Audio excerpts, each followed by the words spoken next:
Okay, why do we hate Tatum again? Let's talk about these playoffs because some of these Twitter folks are some assholes. I'm not gonna like sit here and pretend I know ball, but like, can we just be honest and fair about these situations that these teams are in? So me and my friend did a bracket on who we thought was gonna win at the beginning of the conference.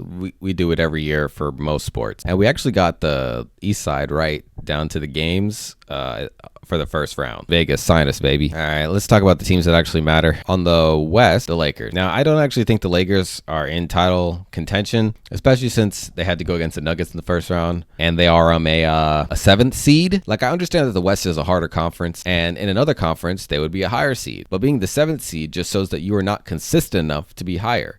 Jokic said this kind of earlier in the season where he said you can't just turn it on. You have to be good all year. So you can't just expect a 7th seed to not act like a 7th seed now that the playoffs. Plus, if you guys are going to play harder, are you not expecting the other teams to also play harder? Like, you can't just expect like Russell to get a playoff button. Like, you aren't the fucking Heat. The fact that everyone is even still talking about it's just the Lakers effect, man. When the Lakers do well, the NBA does well. So they take any chance they can to talk about them. Last year, the Lakers were a constant headline despite just barely being a play-in team and then making it to the conference finals, to be honest. The Golden State Warriors were in the exact same situation last year, and no one said a damn thing about them. And they had won the championship the year before. It's just always being in the spotlight creates this what have you done for me lately thing on the Lakers, where I'm convinced the only people who hate the Lakers more than Celtics fans are Lakers fans.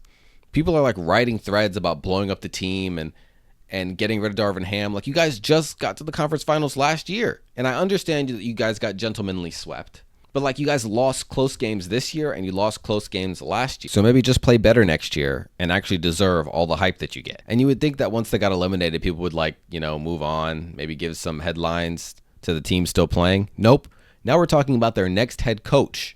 Oh, and the fact that someone didn't give Savannah a fucking handshake. Without LeBron/Golden State in the finals every year, it has made the finals less exciting, but I think instead we get a much more exciting playoffs, which is a trade I am willing to make. Like last year with the Heat, it was so exciting to watch them go all the way to the finals. Or the Timberwolves this year, it was exciting to watch them beat the Nuggets, and it was fun to root for them. Nuggets.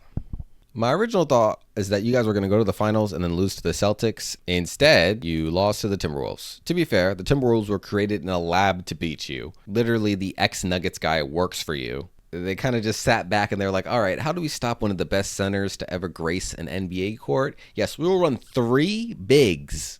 And Jokic still averaged good numbers. So it was like, what the fuck can you do? To me, this was the best series of the whole playoffs, Nuggets versus Timberwolves, and it was a delight to watch. I'm happy to see where this rivalry goes, and these teams are still so young. Unfortunately, Jamal Murray seemed to be sort of injured, but that didn't seem to matter when he was playing the Lakers. He turned into one of the most clutch players I've ever seen. He was Mr. Freeze in a blizzard. His blood was ice cold. Good luck next year, Nuggies. Thunder. The only reason I'm even going to talk about you guys is because you're the number 1 seed. Look, what seems to be the most important factor in winning playoff series, other than healthy players, is playoff experience. And you guys have none. So I wasn't expecting you guys to win, but good luck next year. Timberwolves. You guys were the most fun to watch this year, and I'm excited to see you guys next year. Ant has been super fun to watch, and the Gobert trade is finally showing that it might have been worth all the money. Running 3 bigs and then a super speedy guard like Ant, I wasn't sure that it would work. But these guys could probably make it to the finals next year or lose to the Cavs again. The Suns got 4-0'd. Okay, so the Clippers. Okay, I'm joking. It's easy for me to joke about the Suns than to actually come to terms with the fact that this whole roster might need a reconstruction.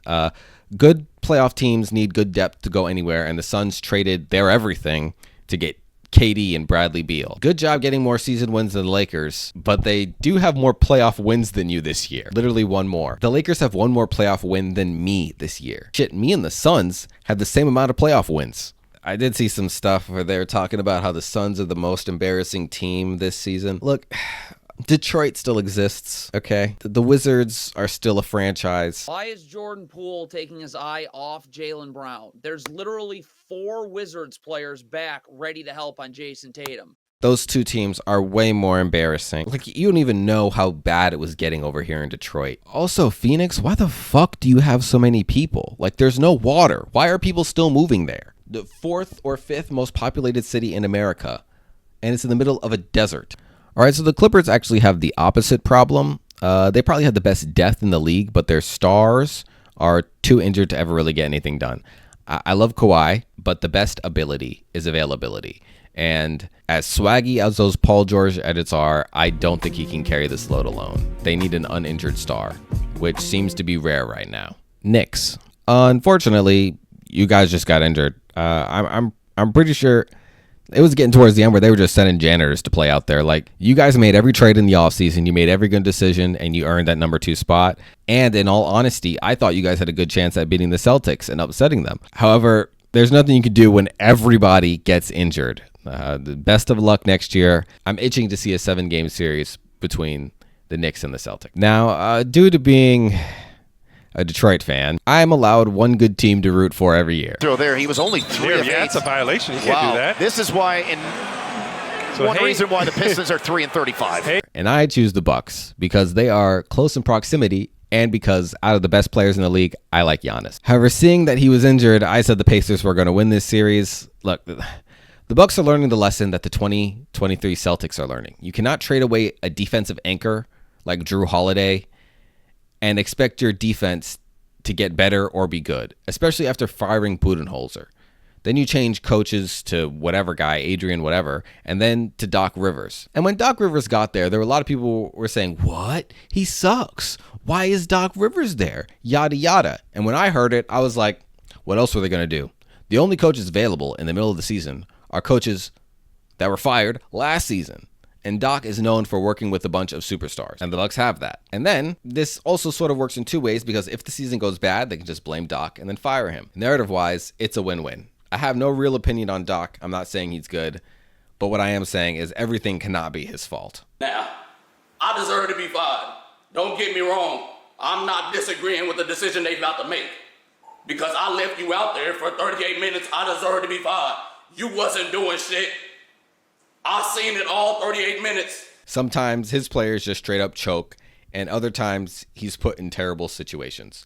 And sometimes it's both. Giannis was the whole defensive anchor for that team, and he was injured. So I figured it was over. I think that they'll figure out their defense and come back stronger next year. I think the pairing of Dame and Giannis is a really, really great idea. And I think these guys are going to be a real problem next year. Because even when we were like shaky about them, they still ended the season pretty greatly. The only reason I'm talking about the Pacers is because they made it to the conference finals.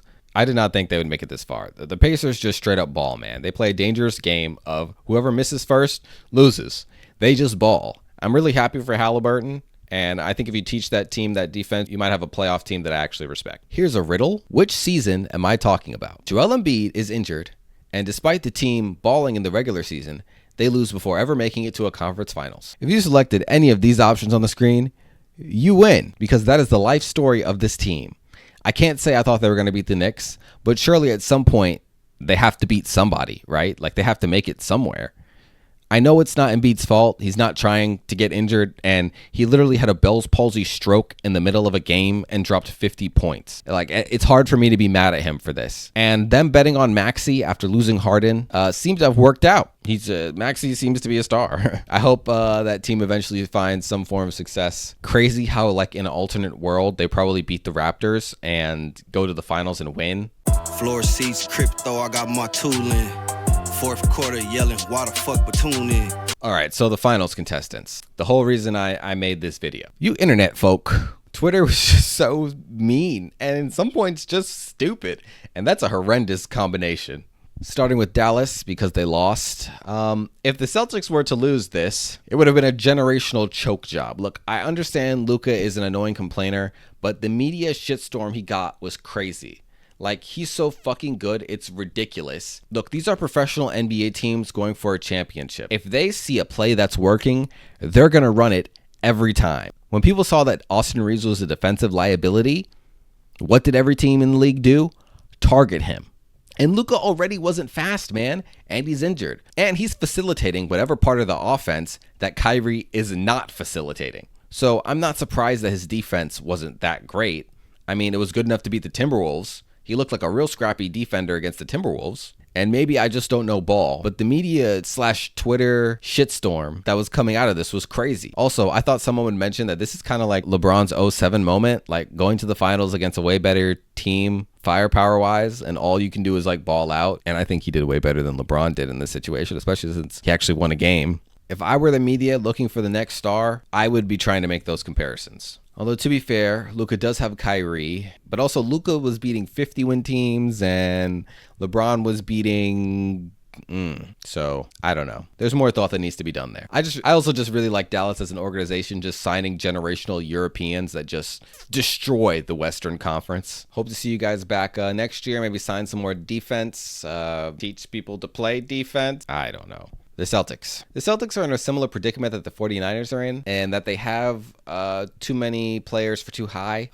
Tatum's contract is up next year, so this is literally win or bust. If they didn't win this year, I didn't see how they were going to keep this team together, despite the fact that they have gone to 5 conference finals in 6 years. And re-signing Tatum still is probably the best idea, but narrative-wise, I just don't know how they were going to do it, especially after signing Jaylen Brown for what seemed to be a super max contract. But after the 2023, when they got rid of Marcus Smart, they realized, hey, we need a defensive anchor like Drew Holiday. Signing Drew Holiday made it easily the best defensive team in the league, in my opinion. Everyone could score in this league. So what is going to make championship teams to me is how well you can defend. Scoring is as easy as it has ever been. Funny to watch literally everybody say, Dallas is going to win. Dallas is going to win. I like Dallas in this series. Got the Mavs. Dallas. I'm going Dallas. It's an easy choice for me. There you go. Dallas. Rooting for Dallas.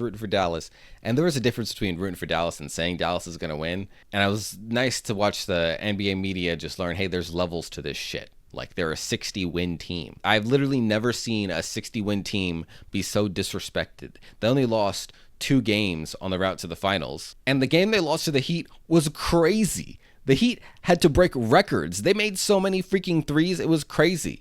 They were just getting the ball, boop, shooting it. How do you guard a team that's shooting better than Steph Curry? And then, not to mention, they played most of the playoffs without Porzingis.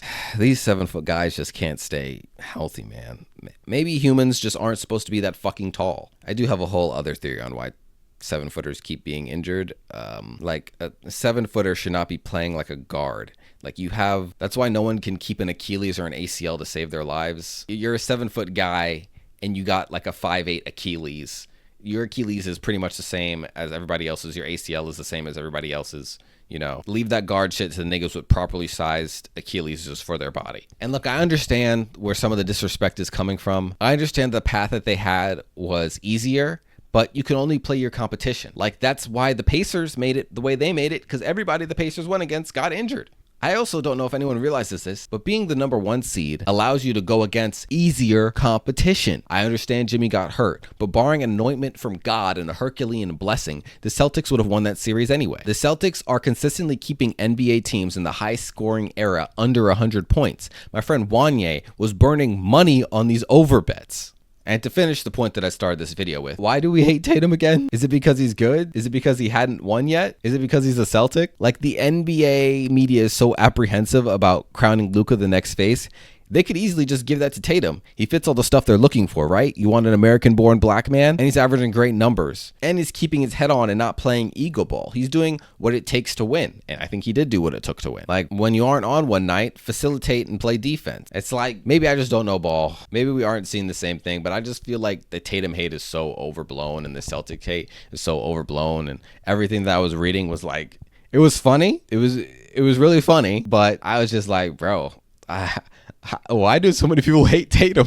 And I started thinking to myself, man, what did he do to make them niggas that mad? Although I was kind of rooting for the Mavs to win just because the Celtics losing would lead to like the second most hilarious day on Twitter. Also, what the fuck is up with these Celtics-Oiler coincidences? Tatum and the main dude on the Oilers went to the same elementary school, and then they both won 3 games and then got blown out in the 4th? NBA and NHL are sharing a script? Like, what's going on?